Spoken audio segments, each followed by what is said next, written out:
আজকে আমাদের টপিক হচ্ছে ডেঞ্জার সাইন অফ প্রেগনেন্সি, অর্থাৎ গর্ভকালীন যে সকল বিপদ চিহ্ন থাকে মায়েদের। ধরেন আপনার কাছে কেউ অ্যান্টিনেটাল কেয়ারে এসেছে বা গর্ভকালীন যে সেবা আছে ওইটা নিতে এসেছে। এখন আপনি কি করবেন?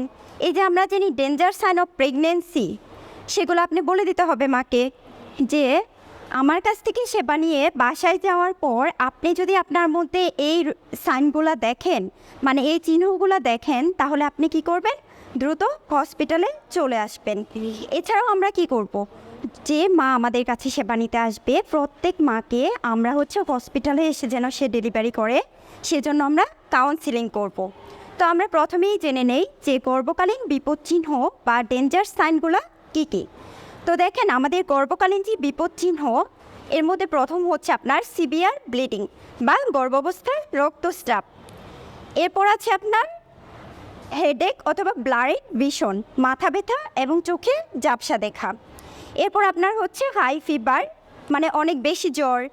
তারপর হচ্ছে আপনার প্রলং লেবার, মানে বিলম্বিত প্রসব। এরপর আছে আপনার খিঁচুনি বা কনভালশন। এখন আপনি কখন এগুলো দেখা দিলে মাকে হসপিটালে আসার কথা বলবেন?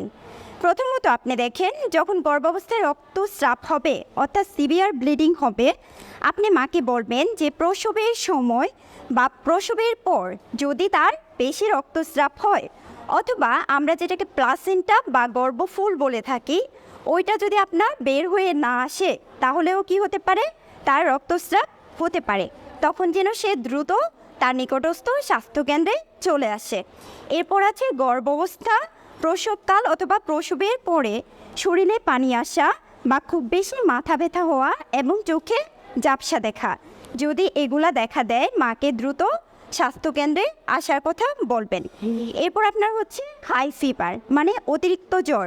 প্রসবের সময় অথবা প্রসবের পর 3 দিন ধরে যদি অনেক বেশি জ্বর থাকে, তখন সে কী করবে?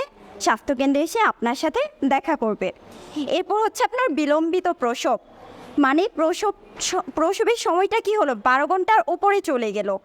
এবং প্রসবের সময় আমরা কি জানি যে মাথা ব্যতীত যদি আপনার অন্য কোনো অঙ্গ আসে, তাহলে সে কি করবে? বাসায় অপেক্ষা না করে দ্রুত হসপিটালে চলে আসবে। এরপর আছে আপনার গর্ভ অবস্থা অথবা গর্ভ অবস্থার পর, গর্ভকালীন সময় অথবা গর্ভের পরের সময় যেটা, তখন যদি আপনার কি হয়? মায়ের খিঁচুনি হয়, তখনও তারা তাকে বাসায় নিয়ে বসে থাকবে না, দ্রুত হসপিটালে চলে আসবে। তাহলে দেখেন, আজকে আমরা কি জানলাম যে গর্ভকালীন কী কী বিপদচিহ্ন হতে পারে এবং এই বিপদচিহ্নগুলো হলে আমরা কি করব। সবাই বুঝতে পেরেছে? আচ্ছা, আজকে এ পর্যন্তই। ভালো থাকেন, সুস্থ থাকেন।